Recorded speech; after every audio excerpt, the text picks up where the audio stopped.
Hello everyone.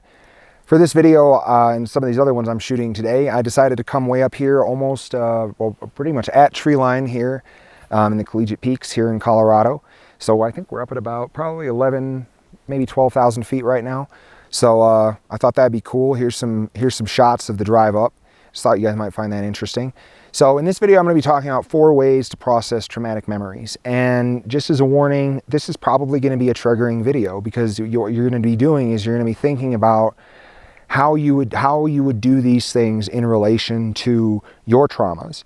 And so it's going to probably be like a triggering video for people. So I wouldn't recommend watching this like right before bed or something. Like, just know that this is likely or very possible that you're going to end up being triggered and you're going to end up being emotional after this. So if you've watched my video on 3 ways to stimulate your parasympathetic nervous system, and maybe you want to take a hot bath or do some breathing or find a way to stimulate your vagus nerve or something after watching this. And I've also broken this, I think I'm going to break this one up into 2 parts just because I'm covering a lot of ground here.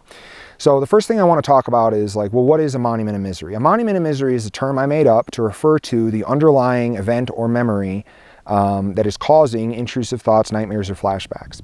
Now, you can have a monument of misery and maybe not have those things, because what the monument of misery basically represents is your trauma, the thing that happened to you.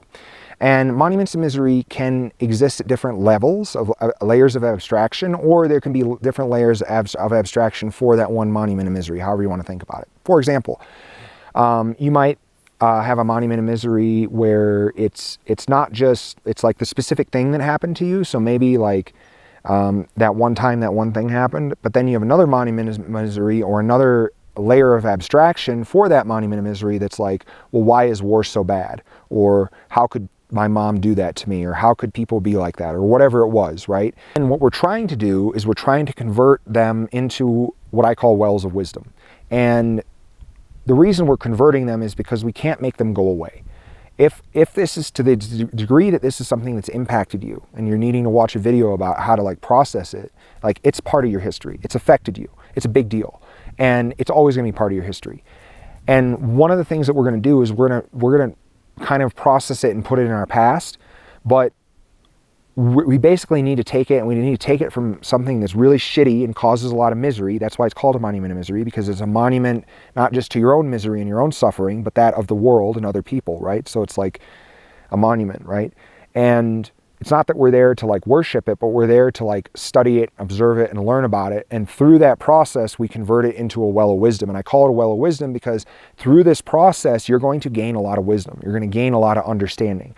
And even after you're done processing it, all of the learning and knowledge and understanding that you gain as a result of going through this process, it's a well that you can draw on for the rest of your life. Right? You can get wisdom from it for the rest of your life. It might not be every day, it might not be every month, but it's going to be a source of wisdom. And it's also going to go from being something that's really negative and shitty to being something that's at least kind of somewhat positive, right? And the cool thing about this, and I didn't intentionally do this, is the acronym for monument of misery is MOM, and the acronym for well of wisdom is WOW. And what we're trying to do is we're trying to invert them. And so if you flip MOM upside down, you get WOW. So I thought that was kind of cool. And basically, this is kind of like, so if you know anything about like alchemy, like trying to turn lead into gold, that was, those guys were experimenting with psychedelics, and it was all about psychology. I mean, yeah, they were messing around with physical stuff too, but a lot of that was about psychological alchemy. So taking negative things and turning them into positive things, taking lead and turning it into gold. So I'm going to link some videos on alchemy in the description, because I think they're interesting and I think it's useful, especially for people that they're interested in it. So we're trying to take it from something that's negative and turn it into something that's positive. And one of the first way to do that, the first way to process a traumatic memory, is what I call emotional purging. And so basically, you've been carrying around this emotional charge since the event happened, right? And what's probably happened is you've suppressed it, you've buried it, you've built a dam to kind of hold back all of that, whatever that emotion is, right? Grief, sadness, pain, just straight up pain, fear, anger is a big one, right? And you've built a dam to hold all of it back. And you might even be pretending that reservoir of negative emotion doesn't exist. But that is like, it's like a battery that has a charge, right? And you might have, like I had a bunch of like giant batteries full of like all kinds of negative emotion, right? And what happens is you're carrying those around all the time. So on some level, you're always feeling that. And so as you dissipate these and reduce the charge of that battery, you're going to feel lighter and lighter and lighter and better and better. And I was kind of not really, like, when I first came up with this concept and I started using it and I started thinking about maybe sharing these ideas with other people, and I started identifying the different ways that a person processes a traumatic memory, there was part of me that like questioned, like is doing this thing actually helping, right? And in this case, like, was feeling into my emotions and letting myself feel them and express them, was that actually benefiting me in the long run? Was I doing something that was actually permanent? And after several years of doing this, like, the answer is yeah, absolutely. Like, I will, you know, go through and experience and feel and express all of this bunch of negative emotion, and then I'll feel a lot better afterwards. It's cathartic. And it also has felt like I'm making permanent reductions in the amount of pain I'm carrying around. That's why I use that analogy of like a battery with a big charge, right? And so we've got to let that emotion out. And the first step in doing that really is vulnerability. And so vulnerability plays a really big role. It's like, honestly, I'm going to make a whole nother video about vulnerability, but when it comes to emotional purging, it's really about vulnerability. Because what you're doing is you're acknowledging that that event made you feel this way or that way or these ways, right? Yes, it caused a lot of pain. It made me very angry, made me very sad, and it also just fucking hurts to think about. And there's a TED Talk by a woman named Brene Brown on vulnerability that was recommended to me by my therapist, and that was a really, almost like a crucial point in my healing process, because watching that video really helped me understand the importance of vulnerability, but also helped me give myself permission to be vulnerable. And so I'd really, really highly recommend that you watch that video. So what we have to do is allow ourselves to be vulnerable. We have to allow ourselves to feel those things. We have to allow ourselves to like hurt, basically. But we are not doing this in a way where we're telling ourselves a story where we're victims, but we're allowing ourselves to be a victim. It's kind of paradoxical, right? Because what we don't want to do is develop a victim mentality, because to heal from PTSD, you need to become bigger than the things that happen to you. That's the opposite of a victim mentality. Right? That's the hero mentality. And you might think, well, the opposite of a hero is a villain. It's like most villains are victims, right? Like, think about it. Darth Vader, Thanos, like, they all have some backstory. The Joker is another good example, right? They all have some backstory where they were victimized, and then as a result of being victimized, now they're bad guys, right? And that's not always true, maybe, but if you look, that's a pretty consistent pattern. And so I don't necessarily think of being a villain as the opposite of being a hero. I think of being a victim as the opposite of being a hero. And to overcome and to heal from PTSD, you have to become bigger than the things that happen to you. And so you have to have a heroic mindset. But in order to heal, you have to acknowledge the ways in which things hurt you. And that requires you to almost kind of like let yourself feel like a victim, because in a way you were. Even if the situation was something where maybe it was a combat situation and maybe you accidentally killed a civilian or something like that happened, right? And it's like, well, how are you the victim in that situation? Aren't you the perpetrator? And it's like, yeah. But it's also like, did you mean to kill the civilian? Or was that an accident? And was that an unfortunate byproduct of being in a war? Is that something that like was super fun for you? Or were you kind of also in a way a victim of that experience, right? In a way, I understand like you're the one that pulled the trigger and you're still breathing, but it's also like, how much have you suffered because of, you know, having that experience? And to the degree that you suffered from it, you're also a victim. And like I said, you have to be able to think paradoxically. And what that means is holding two opposing truths in your mind at the same time, right? So yes, this is true, but yes, this other thing that's opposite of that is also true. And so for me, it was like one of the first real ways that I realized like I was doing this was like when it came to like combat and war and kind of processing through those monuments of misery, because I had never really allowed myself to tell the other side of the story, right? Combat, like when I was like 15, 16, whatever, 17, like, you know, 14, 13, whatever, I formulated this idea of what war was in my mind.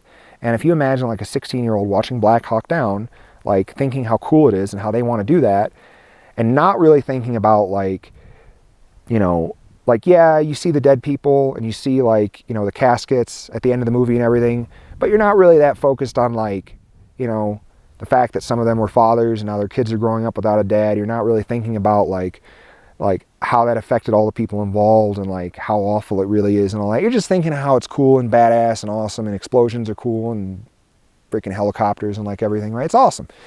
And like, it wasn't that my conceptualization was just juvenile. It's just I never really looked at the side of it that really, like, I never really acknowledged how bad war actually was. And so here's an example. And I kind of debated telling this story, but hopefully it's like illuminating and informative. But there was a time on my first deployment in 06 where we were acting as a cordon for a SF team that was going into a village to hit a house that had some bad guys in it, right?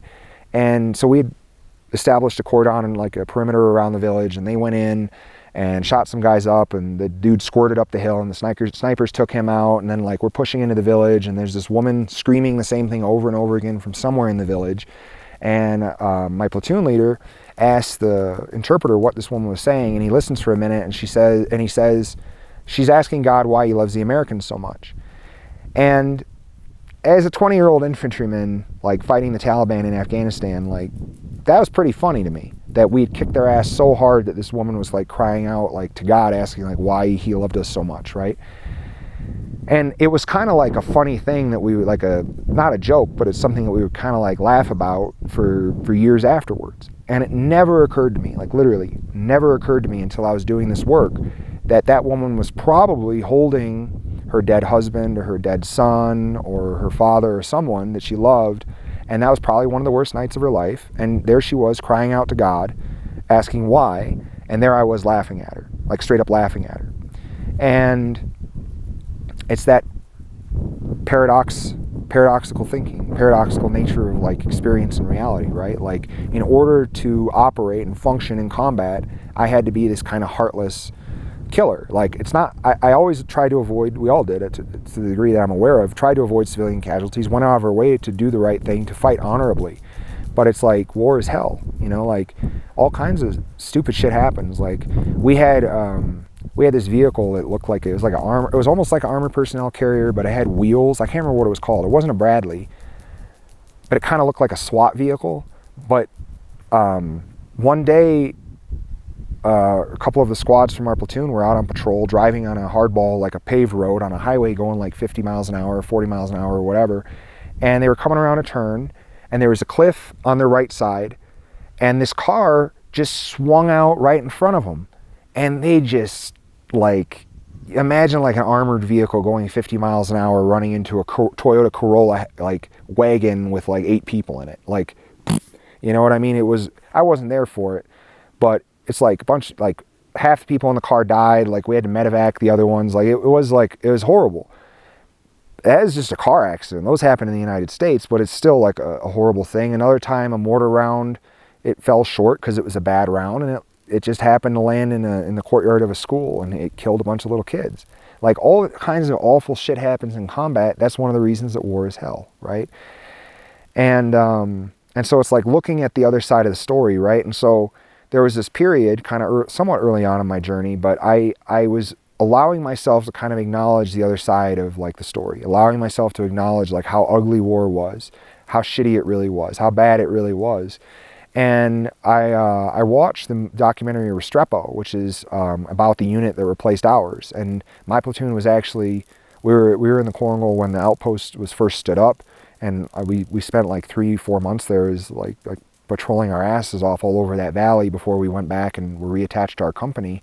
But so watching that documentary, like I fought on all those hillsides, all those valley, like everything, like that was my AO for like 4 months or 3 months, whatever it was.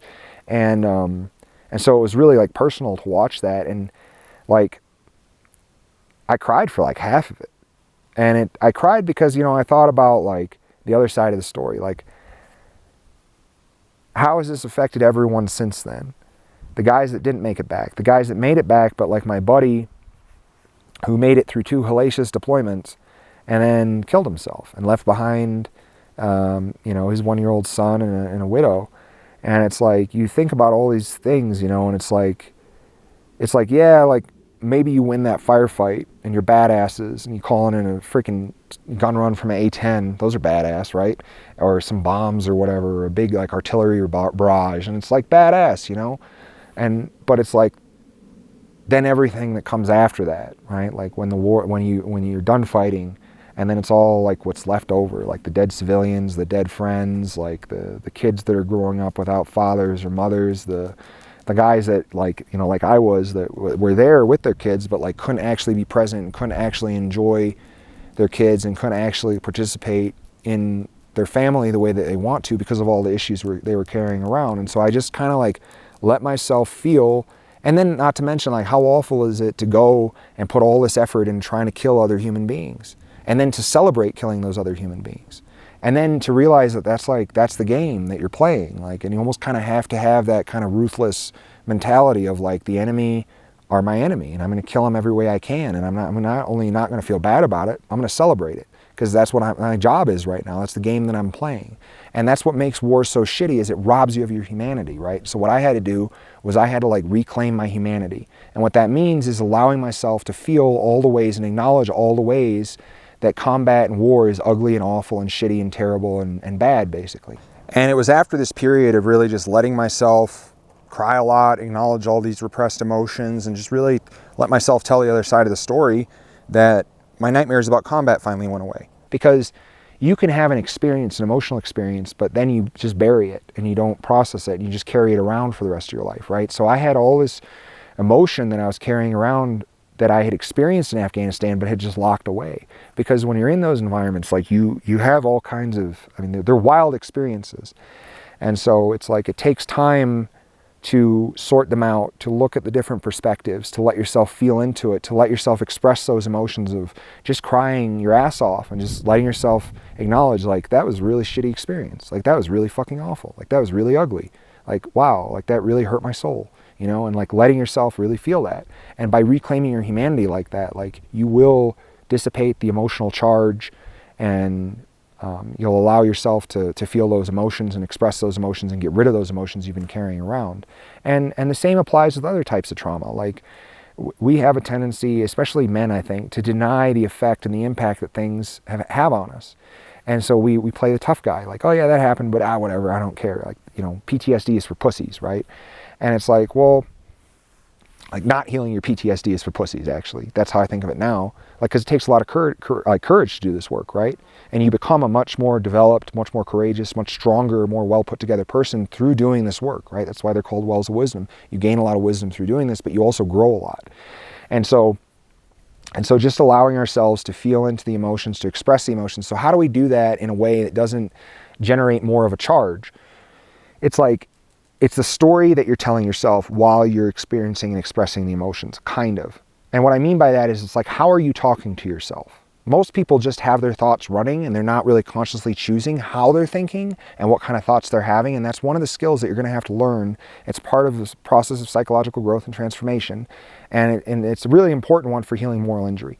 But in this case, it's also important because you want to like sit there and acknowledge how you're a victim without telling yourself a story that generates like more emotion than you already have. And that's like really hard to do, because you kind of have to feel into it. And you kind of have to be like, that was really awful. That really did hurt.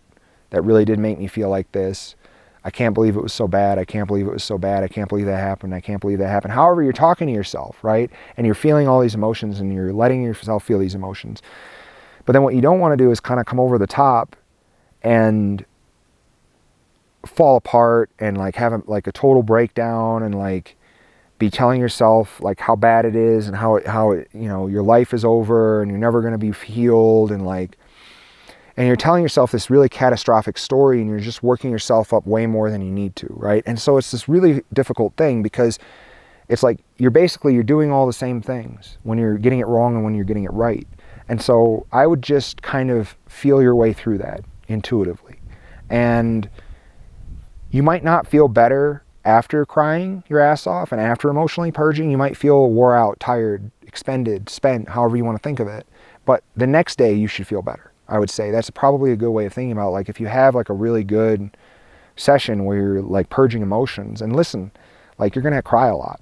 That's just part of it. Like, I spent at this point hundreds of hours crying, probably. Like, maybe 1,000 at this point. I don't really know. Like, it's been like a lot of tears, man. Because I just had to get all that emotion out. But I feel lighter for it. Like, I feel like light. I feel good. You know, I feel like, I don't know. at peace. And it's because I allowed myself to feel and express. I really believe it's because I allowed myself to express those emotions, to feel into those emotions, and I let myself cry. And don't feel ashamed for crying. It doesn't make you weak. I think it's a weak person that can't acknowledge those things, because some part of you is experiencing that, right? And so it takes a lot of courage. It takes a lot of guts. It takes a lot of fortitude to wade into that mess and to confront it, right? All right, so the second way to process traumatic memories is what I call pattern recognition.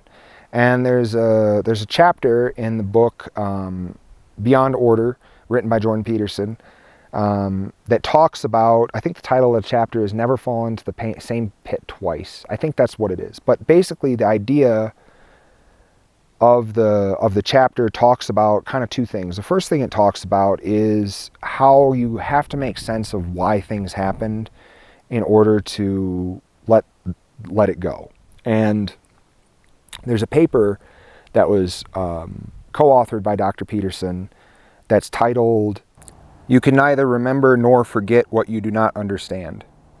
What it talks about basically is that there's a part of your brain that wants to make sense of why and how that thing happened so that it doesn't happen again. And here's an example of what I mean, okay?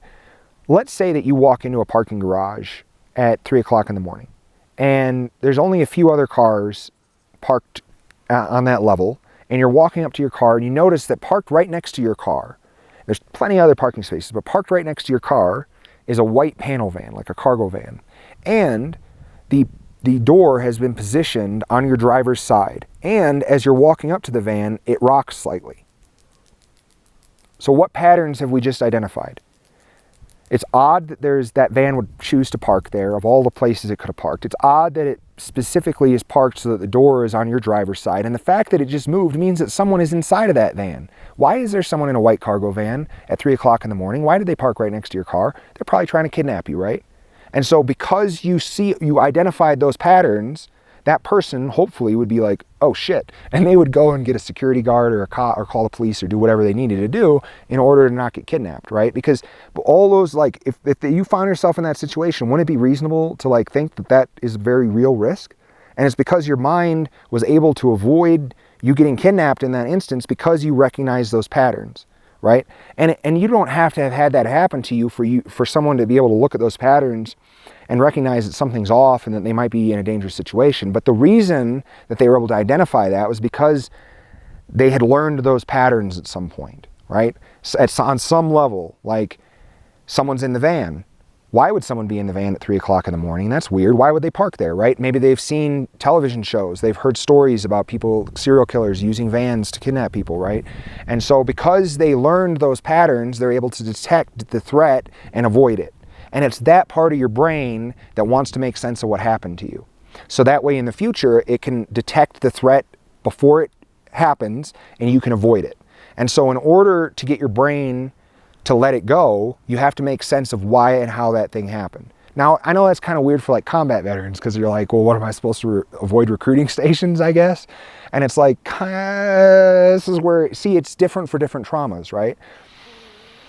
But for a veteran, let's say, for someone that was in combat, it might be the case that you need to make sense of like why you enjoyed killing. And that, I'll talk about that. That's the next way to process is we have to integrate our shadow. We have to do what's called shadow integration and make sense of that. But like these patterns, it's like just making sense of like why those things happen and what happened and what went down. And so maybe for a combat veteran, maybe the pattern overall is war. They have to look at a little bit, or maybe there was some specific event that happened and they need to go in and kind of understand like, you know, well, yeah, like I did that, but it was an accident, or I did, you know, this happened, and it's like making sense of it. I think this is more obvious for someone that was maybe like the victim of child abuse. So you want to like, you're going to need to understand like, why did those people do that to you? Like, why did your parents do that to you? Why did the people that were supposed to love and protect you from those kinds of things, why were they the ones that perpetrated that against you? And so it's going in and like trying to understand like, you know, were they abused as children?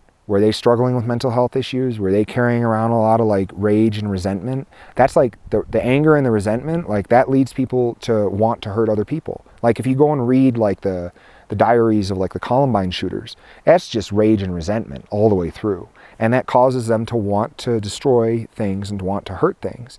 And in the case like with child abusers, that's like it's kind of oftentimes a similar mechanism. You know, sometimes it's maybe not. Sometimes maybe it's like a form of physical abuse where, you know, the person is just angry or drunk or whatever, and so they just take their aggression out on you because that was how their parents treated them, and they're angry, and then they regret it later, but then they do it again, but then they regret it later, but then they do it again, and it's this thing. And so it's understanding that pattern. Or maybe it's looking at like, you know, why would they want to intentionally hurt a child? Like, and trying to understand that. And this will take you down some very, very dark roads, into some very dark places, because the next thing that you have to do is what I call shadow integration and fortitude towards ugliness. I kind of lump these two together. They're kind of different things, but they kind of go together. And then, like I said, I'm going to break this video into 2 parts because it is just kind of longer. So I'm going to end the first part here. I'm posting the second part with this video, so it's up now.